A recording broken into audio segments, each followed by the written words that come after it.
KR ಪುರದಲ್ಲಿ ನಡೆದಂತಹ ಅಜ್ಜಿ ಕೊಲೆ ಕೇಸಿಗೆ ಸಂಬಂಧಿಸಿದಂತೆ ಈಗ ತನಿಖೆಯಲ್ಲಿ ಟ್ವಿಸ್ಟ್ ಸಿಗ್ತಾ ಇದೆ. ಅಜ್ಜಿ ಕೊಲೆ ಕೇಸಿಗೆ ಸಂಬಂಧಿಸಿ ಕತೆ ಕಟ್ಟಿದ್ದಂಥ ಆರೋಪಿಯೇ ವೃದ್ಧೆಯ ಹತ್ಯೆ ಮಾಡಿದ್ದ ಅನ್ನೋ ವಿಚಾರ ಈಗ ಬೆಳಕಿಗೆ ಬಂದಿದೆ. ಅಂದರೆ ಕತೆ ಕಟ್ಟಿದವನೇ ಆರೋಪಿ ಅನ್ನುವಂಥ ವಿಚಾರ.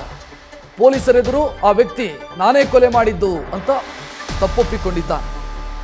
ಆರಂಭದಲ್ಲಿ ಅಜ್ಜಿ ಕುಸಿದು ಬಿದ್ದಿದ್ರು ಅಂತ ಕತೆ ಕಟ್ಟಿದ್ದ ಈತ ದಿನೇಶ್ ಅಂತ. ಆದರೆ ಈಗ ನಾನೇ ಕೊಂದಿದ್ದೀನಿ ಅನ್ನೋದನ್ನು ಪೊಲೀಸರ ಎದುರು ಒಪ್ಪಿಕೊಂಡಿದ್ದಾನೆ ದಿನೇಶ್.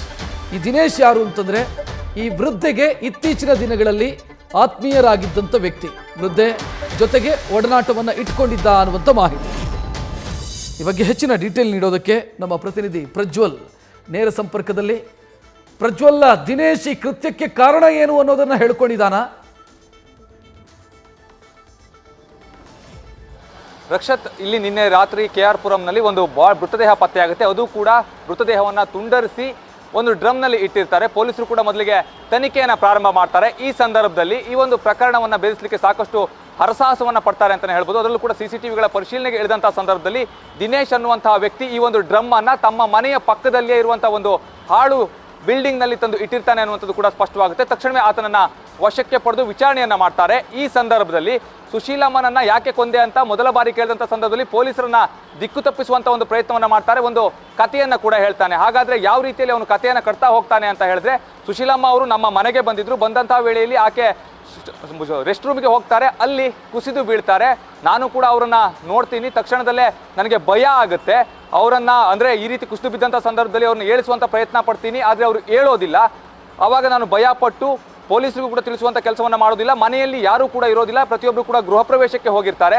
ಹಾಗಾಗಿ ಮನೆಯಲ್ಲಿ ಯಾರು ತಪ್ಪು ತಿಳಿತಾರೇನೋ ಅನ್ನುವಂಥ ಕಾರಣದಿಂದಾಗಿ ನಾನು ಮೃತದೇಹವನ್ನು ಬೇರೆ ಎಲ್ಲಾದರೂ ಸ್ಥಳಾಂತರ ಮಾಡಬೇಕು ಅನ್ನುವಂಥ ಒಂದು ಪ್ರಯತ್ನವನ್ನು ಮಾಡ್ತೀನಿ. ಆ ಸಂದರ್ಭದಲ್ಲಿ ಏನು ಮಾಡಬೇಕು ಅಂತ ಅರಿಯದೆ ಚಾಕುವಿನಿಂದ ಮೃತದೇಹವನ್ನು ತುಂಡರಿಸಿ ನಾನು ಒಂದು ಡ್ರಮ್ನಲ್ಲಿ ಹಾಕಿಕೊಂಡು ಹೋಗಿ ಒಂದು ಮನೆಯಲ್ಲಿ ಇಟ್ಟು ಬರ್ತೀನಿ ಅನ್ನುವಂಥ ಒಂದು ಮಾಹಿತಿಯನ್ನು ಹೇಳ್ತಾನೆ. ಆದರೆ ಪೊಲೀಸರಿಗೆ ಈ ಒಂದು ಉತ್ತರ ಏನಿರುತ್ತೆ ಅಷ್ಟೊಂದು ಸಫಿಷಿಯೆಂಟ್ ಅಂತ ಅನ್ಸೋದಿಲ್ಲ. ಹಾಗೆ ಈತ ಸುಳ್ಳನ್ನು ಹೇಳ್ತಾ ಇದ್ದಾನೆ ಅನ್ನುವಂಥದ್ದೇ ಅದು ಸ್ಪಷ್ಟವಾಗಿ ಗೊತ್ತಾಗ್ತಾ ಇರುತ್ತೆ. ಅನಂತರದಲ್ಲಿ ಮತ್ತೆ ಆತನನ್ನು ವಿಚಾರಣೆ ಮಾಡುವಂಥ ಒಂದು ಪ್ರಯತ್ನವನ್ನು ಮಾಡ್ತಾರೆ. ವಿಚಾರಣೆ ಮಾಡಿದಂಥ ವೇಳೆಯಲ್ಲಿ ಈತ ಅಸಲಿ ಸತ್ಯವನ್ನು ಬಾಯ್ಬಿಡ್ತಾನೆ. ನಾನು ಯಾಕಾಗಿ ಕೊಲೆ ಮಾಡಿದೆ ಅದನ್ನು ನಾವು ಗಮನಿಸ್ತಾ ಹೋದರೆ ಆತ ಸ್ಪಷ್ಟವಾಗಿ ಹೇಳ್ತಾನೆ. ಈ ಹಿಂದೆ ಅಂದರೆ 2020ಕ್ಕಿಂತ ಹಿಂದೆ ಆತ ಒಂದು ಶಿಪ್ನಲ್ಲಿ ಕೆಲಸವನ್ನು ಮಾಡ್ಕೊಂಡಿರ್ತಾನೆ. ಅಲ್ಲಿ ಆತನಿಗೆ ಲಾಸ್ ಆಗಿರುತ್ತೆ. ಅನಂತರದಲ್ಲಿ ಆತ ಬೆಂಗಳೂರಿಗೆ ಮತ್ತೆ ವಾಪಸ್ ಬಂದಿರ್ತಾನೆ. ಆತ ಅನಂತರದಲ್ಲಿ ಯಾವುದೇ ಒಂದು ಕೆಲಸವನ್ನು ಕೂಡ ಮಾಡ್ತಾ ಇರೋದಿಲ್ಲ.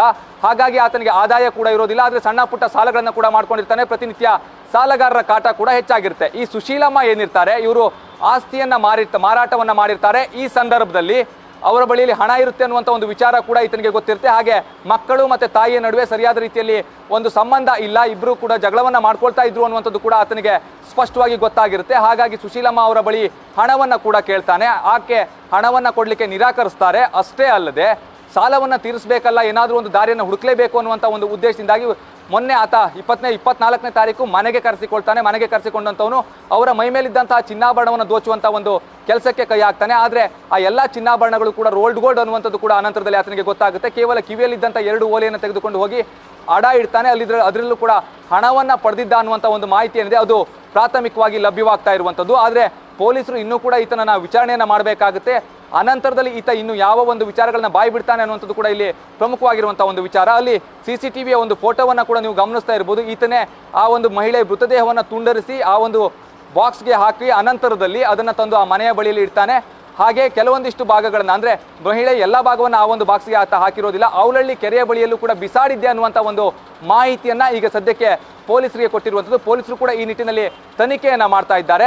ಅಷ್ಟೇ ಅಲ್ಲದೆ ಕೇವಲ ಈತನ ಒಂದು ಹೇಳಿಕೆಯನ್ನು ಆಧರಿಸಿಕೊಂಡೇ ಎಲ್ಲ ಒಂದು ಅಂತಿಮವಾದಂಥ ನಿರ್ಣಯಕ್ಕೆ ಬರಲಿಕ್ಕೆ ಸಾಧ್ಯವಾಗುವುದಿಲ್ಲ. ಕಾರಣ ಪೊಲೀಸರು ಕೇಳಿದಂಥ ಸಂದರ್ಭದಲ್ಲಿ ಈತ 2 ರಿಂದ 3 ಕಥೆಯನ್ನು ಕಟ್ಟಿರ್ತಾನೆ. ಹಾಗಾಗಿ ಈ ಕಥೆಯೂ ಕೂಡ ಫೈನಲ್ಲ ಅನ್ನುವಂಥದ್ದನ್ನು ಇನ್ನೂ ಸ್ಪಷ್ಟವಾಗಿ ಹೇಳಲಿಕ್ಕೆ ಆಗೋದಿಲ್ಲ. ಕೊಲೆಗೆ ಇನ್ನೂ ಕೂಡ ನಿಖರ ಕಾರಣ ಏನು ಅನ್ನುವಂಥದ್ದು ತಿಳಿದು ಬರಬೇಕಾಗುತ್ತೆ. ಈಗಾಗಲೇ KR ಪುರಂ ಪೊಲೀಸರು ಕೂಡ ಆರೋಪಿಯನ್ನು ವಶಕ್ಕೆ ಪಡೆದು ವಿಚಾರಣೆಯನ್ನು ನಡೆಸ್ತಾ ಇದ್ದಾರೆ. ಈತ ವಿಚಾರಣೆ ಸಂದರ್ಭದಲ್ಲಿ ಇನ್ನೂ ಯಾವ ರೀತಿಯ ಅಂದರೆ ಕೊಲೆಗೆ ಕಾರಣ ಏನು ಅನ್ನೋದನ್ನು ಬಾಯಿ ಬಿಡಬೇಕಾಗಿರುವಂಥದ್ದು. ಆತ ಯಾವ ಒಂದು ಅಂಶವನ್ನು ಬಾಯಿ ಬಿಡ್ತಾನೆ ಅನ್ನೋದರ ಮೇಲೆ ಈ ಒಂದು ಕೊಲೆಗೆ ಸ್ಪಷ್ಟ ಕಾರಣ ಏನು ಅನ್ನುವಂಥದ್ದು ತಿಳಿದು ಬರುತ್ತೆ. ರಕ್ಷತ್, ಧನ್ಯವಾದ ಪ್ರಜ್ವಲ್ ಮಾಹಿತಿಗೆ. ನ್ಯೂಸ್ ಫಸ್ಟ್ ನಿರ್ಭೀತಿಯಿಂದ ನಿಮ್ಮ ಪರವಾಗಿ.